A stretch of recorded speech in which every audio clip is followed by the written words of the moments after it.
The sky was still bleeding orange as dawn broke across the horizon. The sound of waves gently crashing against the shore was the only music that filled the early morning silence. Grace Taylor parked their car at the edge of a small, hidden beach. The same one where Ethan had once surprised her with a candlelight dinner 14 years ago. That felt like a different life now. She stepped out first, tightening the shawl around her shoulders, the salt air sharp in her lungs. Then she opened the passenger door slowly. "Ready?" she asked softly. Ethan nodded with a faint smile, his eyes dim but still clinging to some spark. His body was shockingly light as she helped him up, his frame now a frail shadow of the man he used to be. Each movement required effort. Each breath came with a pause, but he was smiling, not out of joy, but gratitude. The two of them moved slowly down the short, sandy path. Grace had packed a blanket, some water, and his medication, just in case. She laid the blanket down near a smooth rock formation where they once carved their initials as young lovers. She remembered how Ethan had carried her on his back then. Now she was carrying everything. Ethan lowered himself onto the blanket with her help and looked out at the sea. "I forgot how beautiful this place is," he whispered.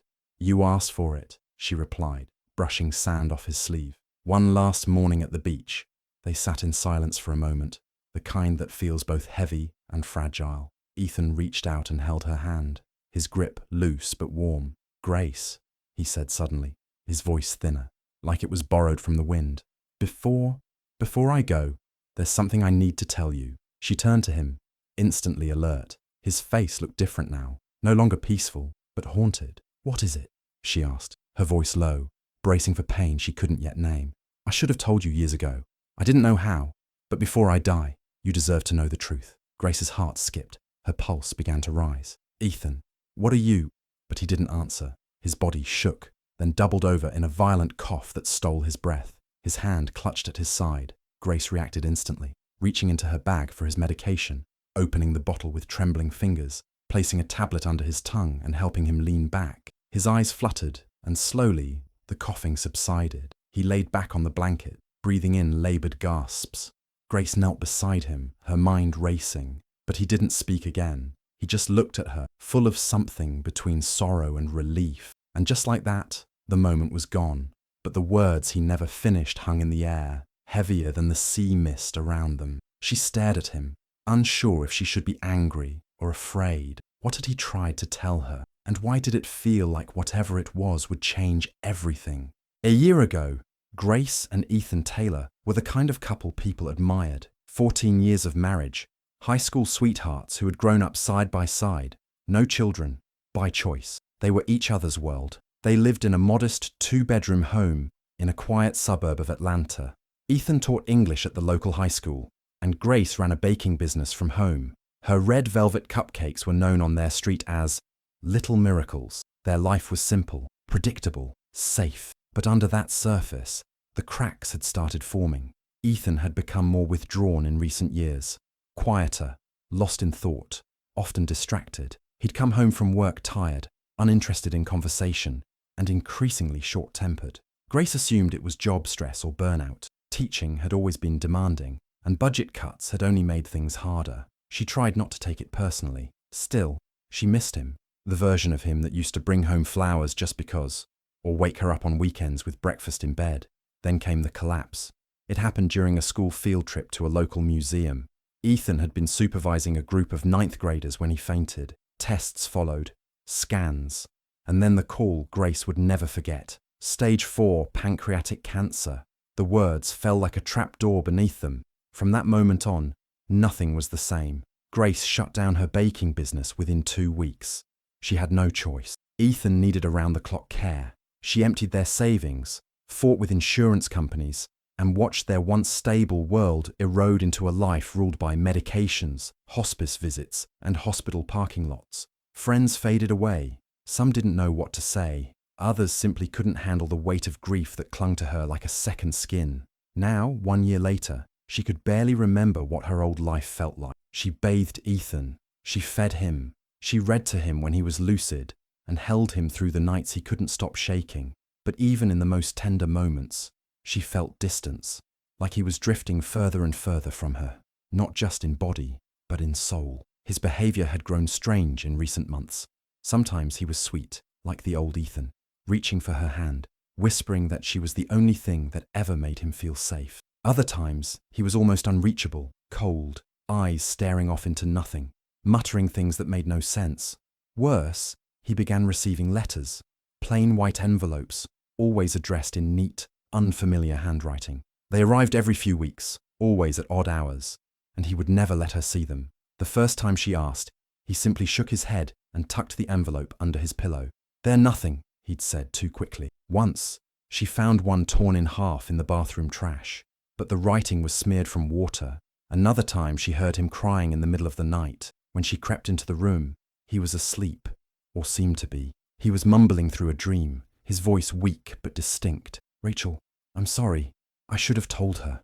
I should have told Grace." Grace stood in the hallway, frozen. Rachel? Who was Rachel? She never asked him directly. A part of her was afraid, not just of what he might say, but of what it might do to her if she heard the truth now, when she'd already given everything. She told herself it didn't matter anymore. He was dying. Let him carry whatever guilt he bore to the grave. But she couldn't stop wondering. His eyes held a storm now. His hands trembled with more than sickness. Sometimes he'd look at her like he wanted to confess something, and then just couldn't. So she made a choice. If he was going to die, he wouldn't do it in that house. Surrounded by hospital smells and pity, she would take him to the beach, one last time, their beach. The place where he first kissed her. The place where, all those years ago, they promised to grow old together. She didn't know what would happen, but maybe, just maybe, whatever secret he was carrying would finally come out before the end. And if it did, she wasn't sure what would hurt more, that he'd kept it from her all these years, or that he'd finally chosen this moment, at the edge of goodbye, to reveal it. The day before the beach trip, Grace was in the laundry room, running her usual routine of washing Ethan's few remaining wearable clothes. His jackets had grown looser on him lately. Cancer had stripped him of his broad frame, leaving behind nothing but bones draped in skin and threadbare fabric. She reached into the pocket of his grey hoodie, the one he always wore to his chemo sessions, and pulled out a sealed envelope. At first, she assumed it was a medication slip or one of those sympathy cards from well-meaning neighbours. But this was different. The paper was thick, the kind used for personal letters, and the name on the front was handwritten, Dr. Rachel Morrison. Grace's hand stilled. She turned the envelope over. It was unsealed, no stamp, no return address, just that name. She'd been Ethan's wife for 14 years. She'd managed every appointment, every bill, every call. Never once had she heard of a Dr. Rachel Morrison. She looked again at the handwriting. It wasn't firm, but shaky, like it had been written recently with trembling hands. Ethan's hands. Grace stared at it for a long time. The name meant nothing to her, but the implication was loud enough to make her pulse quicken. She stood in the laundry room, the hum of the dryer behind her, the envelope in her hand. Then she walked straight into the bedroom, where Ethan lay resting in the hospital bed they'd brought into the house months ago. "Ethan," she said quietly. He opened his eyes slowly. "Hey." She walked over and sat on the edge of the bed. "I found this," she said, holding out the envelope. His eyes locked on it instantly, and she saw it, the flash of panic, the drop of colour in his cheeks. It was all the confirmation she didn't want. "Where did you get that?" he asked, voice raspier than usual. "In your hoodie." He looked away. "Who is she?" Grace asked. Her voice didn't crack, but it was strained, like she was holding something heavy just beneath the surface. "Rachel Morrison. Is she your doctor?" "No," he whispered. Silence stretched between them. "Then who is she?" Ethan closed his eyes. "Please, Grace, don't do this now." "Then when?" she snapped, sharper than intended. "I've spent the last year bathing you, feeding you, crying for you, and now I find this. A letter to some woman I've never even heard of." Ethan's hands twitched against the blanket. "Some truths don't bring peace.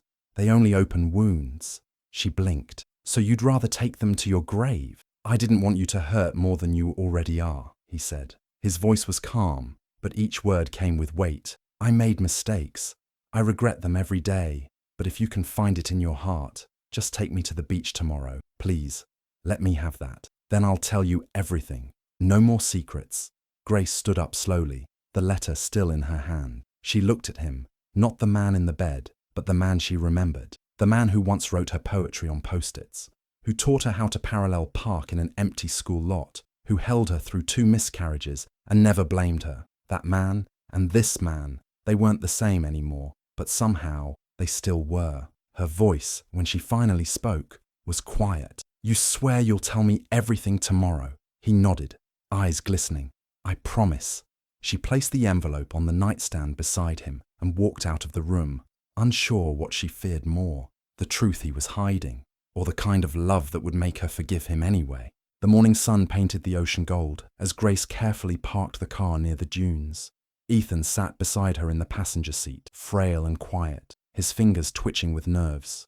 The beach stretched out before them, private and still, like a memory frozen in time. She helped him out slowly, wrapping his blanket tighter around his shoulders. The sea breeze tugged gently at his thinning hair. "This place," Ethan whispered, his eyes misting as he looked out over the water. "Our first kiss was right over there. You were wearing that red sundress." Grace nodded, swallowing the lump in her throat. "And you dropped the car keys in the sand and made me dig for them." Ethan laughed weakly. "You still married me after that." They settled onto a large blanket, the sound of the waves a soft rhythm behind them. Grace pulled out a thermos of tea, holding the cup to Ethan's lips as he sipped slowly. His eyes were distant, reflective. "I brought something," he said, reaching into his side bag with shaking fingers. He pulled out a worn leather journal, its corners frayed. "Been writing in this whenever I could. Just thoughts, memories, stuff I couldn't say out loud." He handed it to her, then fished out a small USB drive. "This," he said, placing it in her hand, "has everything. Letters, records, emails, in case I don't finish telling you." Grace stared at it, her chest tightening. The weight of it all pressed down on her. The beach, the finality, the sense that something irreversible was approaching. "I'm tired," Ethan said softly. "Let me close my eyes a bit." She nodded, brushing his hair gently as he drifted into sleep. Her hands trembled as she opened the journal. The first few pages were memories, notes about their wedding, her chocolate chip cookies, how she once painted a mural on their garage wall during a thunderstorm. Then, deeper entry, confession, guilt. An entry stopped her cold. "If Rachel ever finds out I never signed the custody papers, I'll lose everything. I was a coward. I let her believe I gave up my daughter. I walked away and buried it. Grace never knew. How could I tell her after all this time?"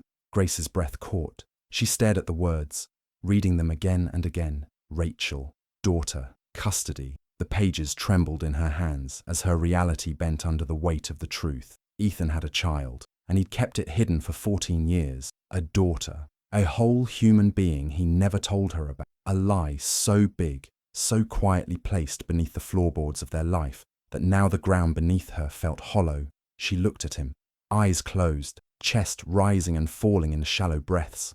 She touched his arm. "Ethan," she whispered, "wake up." His eyes fluttered open, dazed. "Hey." "I read it," she said. "The journal." His expression crumpled instantly. The mask fell away. He turned his face toward the ocean, ashamed. "I didn't know how to tell you," he murmured. "Tell me what?" she asked, voice cracking. "That you had a daughter, that you lied to me for 14 years, that I gave up everything to take care of you, and I didn't even know who I was married to." He turned to her, tears already spilling down his face. "Her name is Lena," he whispered. "She's 20 now. Rachel was my girlfriend in college. We weren't ready. I thought I wasn't ready." Grace's voice was barely audible. "And the custody papers. I never signed them," he confessed. "But I never fought for her either. I let Rachel believe I had. I couldn't deal with the guilt, so I ran. I ran from everything. And when I met you, I told myself I could start over. You were my redemption, Grace." She pulled back, pain rippling through her. "Redemption built on lies. I wanted to tell you, so many times, but how do you confess something like that when you're already so far in?" She shook her head, overwhelmed. "And now you choose the end of your life to start telling the truth?" He hesitated. "There's more," he said. She looked at him, eyes hard. "Rachel found me last month," he said quietly, "out of nowhere. Said Lena was sick. Her liver was failing. She needed a transplant." Grace froze. "I was a match," he said. "I didn't think twice." Grace's mouth parted in disbelief. You had surgery," he nodded. "I didn't tell you because I knew what it would do to my body. I didn't want you to try and stop me. She's my daughter, Grace. I owed her that much. And that's why your health declined so fast," she realized aloud, horror dawning. "You were doing okay before. The chemo was rough but manageable. Then everything spiraled. He nodded, tears soaking the collar of his shirt. I wanted to make it to the beach. I wanted to give you one last honest moment. She stared at him. The man she'd shared a life with, the man she had fed, bathed, cried over. And yet, now she wondered if she had truly known him at all. But beneath the betrayal, something else stirred. A daughter. The train rolled slowly into the station. As the autumn sun set behind the distant hills, Amelia Carter, now 26, and dressed in a tailored navy suit, stepped down onto the familiar platform of her hometown. A gust of wind lifted the edge of her trench coat, and she paused for a moment, looking around at the town she hadn't returned to in nearly 5 years. The streets were smaller than she remembered, the buildings more tired, but something about it still tugged at her chest. A black sedan idled nearby, the driver already reaching for her luggage. She declined politely. She wanted to walk. As she made her way down Main Street, she passed the old thrift store that had once sold her second-hand textbook, the diner where her mother used to work split shifts to afford the light bill, and then the church, its paint peeling but bells still ringing, where she had spent Saturdays folding bulletins as a child while her mother scrubbed the floors. She had left for college with one suitcase, a full scholarship, and the memory of her mother's kiss on her forehead, whispering, "Go get what the world owes you." Now, a graduate of Yale Law, newly hired by a prestigious firm in D.C., Amelia had finally returned, not for vacation, not for nostalgia, but to tell her mother that all the dreams she'd worked for had finally come true. But something was wrong. She saw it the moment she walked up to their small rented house on Grove Street. The yard was overgrown, the porch light flickered, and when the door opened, Linda Carter looked smaller, thinner, her warm smile still in place, but her shoulders slightly hunched. "Amelia," she whispered, eyes wide with joy and disbelief. "Look at you. You look like a movie star." Amelia hugged her mother tightly, longer than she meant to. Linda smelled like lavender and worn-out laundry detergent. The hug didn't feel as strong as it used to. They sat at the kitchen table later that night. Amelia told her stories about D.C., the towering buildings, the courtroom drama, the long hours, and the congratulations she received after her first big case. Linda listened, her eyes bright with pride but her hands trembling slightly when she thought Amelia wasn't looking. "You didn't tell me you were coming," Linda said. "I wanted to surprise you." Amelia smiled. "Besides, I needed to see home." For a moment, all was still. Then Amelia noticed a small orange bottle of pills tucked behind the fruit bowl.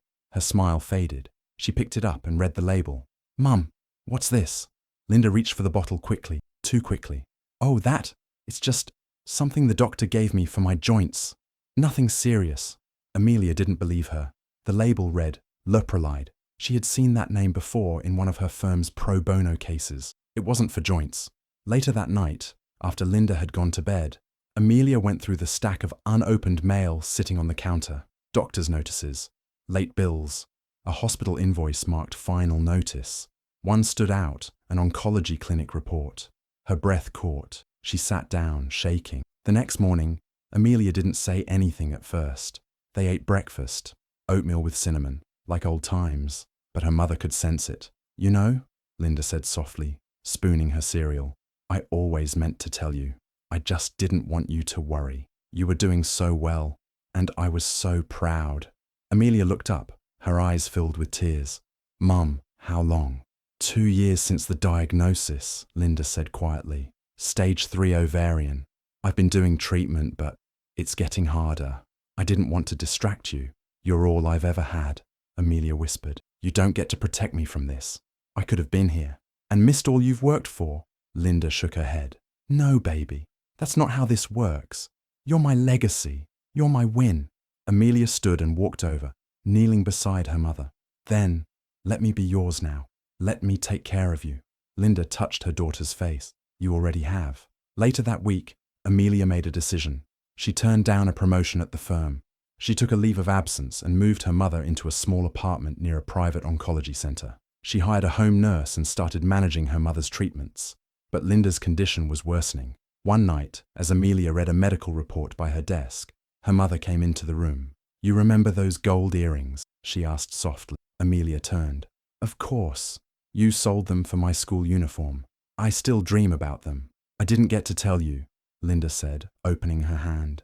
In it was a pair of gold hoops, polished, delicate, radiant. After you left for college, she continued, I worked extra hours, saved for months, and bought them back from the same pawn shop. I thought maybe one day I'd wear them to your graduation. Amelia took the earrings gently, tears brimming. You're going to wear them again, to something even better. What's that? Amelia smiled. The sky was overcast the day they buried Ethan. No crashing waves or golden light this time, just grey skies, muted wind, and the soft hush of people, mourning a man who had carried more secrets than he should have. Grace stood quietly near the front, her black coat billowing slightly in the breeze, one hand holding the folded flag from Ethan's brief time in service. Her eyes were dry, but her heart felt like a collapsed house, shattered but strangely hollow. Rachel stood nearby, Lena beside her in a simple navy dress. Neither of them tried to dominate the moment. They stood back, allowing Grace to say her goodbyes in the way she needed to. After the final words were spoken and the crowd began to disperse, Rachel approached slowly. There was no awkwardness between them, just two women caught in the gravity of the same man's life and death. I wasn't sure you'd want to talk, Rachel said gently. I wasn't sure either, Grace replied. Her voice was low but steady. They stood in silence for a long moment, looking at the flowers now resting on Ethan's casket. He may have made mistakes, Rachel said, her voice thick, but he gave me back my daughter and gave you all his love. Grace let that sink in. It didn't erase the pain, but it helped. She nodded. He did love me. I know that now, even if he didn't always know how to show it. Rachel placed a gentle hand on her arm. You gave him peace at the end. That's something most people never get. Later that evening, back in her small home, Grace finally opened the USB drive. It was simple, a folder named For Grace. Inside, a video.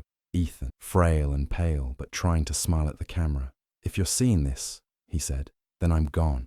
And I'm sorry I didn't say everything the way I should have, face to face. He looked down, gathering strength. I wasn't the man you deserved. You were brave, loyal, and full of light. I was afraid of truth, of loss, of being judged, and I let that fear drive me into silence. But your love made me better, even if I never told you that. I wish I had your courage. I wish I had faced my past sooner. He paused, then looked up again. Thank you, Grace, for standing beside me, for loving me when I was hardest to love, for giving me the kind of ending I didn't deserve. She watched it twice, her tears quiet, a strange calm washing over her. The rage had faded. The heartbreak, still fresh, was now laced with understanding. He hadn't been perfect, far from it, but he had tried. At the end, when it mattered most. A few days later, Grace heard a knock at her door. Lena stood on the porch clutching a worn notebook. Hi? Grace stepped aside, wordless, letting her in. They sat on the couch for a while without speaking. Then Lena pulled out the notebook. These are his old journal entries, she said. He gave them to me, too. Thought I should know everything. Grace looked at her, saw the hesitance in her young face. How are you holding up? Lena smiled, faintly, like someone missing a dad she barely got to know. Grace nodded. I know the feeling. After a long pause, Lena turned to her again. Would it be okay if I came by sometimes? Not just to talk about him, but to talk to you. I want to know the woman who loved my father until the very end. Grace blinked. Her heart did something unfamiliar. Softened, warmed. Yes, she said. I'd like that very much. And for the first time in weeks, Grace smiled. Not out of obligation, not to pretend she was okay, but because in the wreckage of love and loss, something new was growing. Not perfect, not easy, but real. The morning sun crested gently over the horizon, casting golden light across the sea. The same beach, the same wind, but Grace was alone now. Her boots left shallow imprints in the damp sand as she made her way toward the gnarled old tree that stood just above the tide line, the one where she and Ethan had once carved their initials, shared their first kiss, whispered promises they thought would last forever. She held a letter in her hand, its envelope soft and worn from being opened and reread more times than she could count. It wasn't from Ethan, it was to him. She knelt at the base of the tree, the cool earth damp beneath her knees. With careful fingers, she dug a small hole and placed the letter inside. It wasn't full of forgiveness. It wasn't angry either. It was honest, like the man he finally became. As she covered it with sand and pressed her palm to the earth, her eyes remained dry. The tide whispered behind her, the waves folding in and out like a heartbeat. In her mind, her voice echoed softly. He didn't die perfect, but he died honest. That's more than most people ever get. She stood, brushing the sand from her hands, and looked out at the ocean for a long moment. There was pain, yes, but not bitterness. Not anymore. Her grief had shape now, defined by truth, not confusion. Grace turned away from the sea, from the grave of a letter, from the weight of what-ifs. She didn't need the past to explain itself any longer. As she walked back along the beach, the wind caught the hem of her coat, and the scent of salt filled the air. She walked lighter than she had in months, not healed completely, but whole enough to begin again. A chapter had ended, another was just beginning. Hi besties, thank you so much for watching to the end. Please remember to like, comment and subscribe.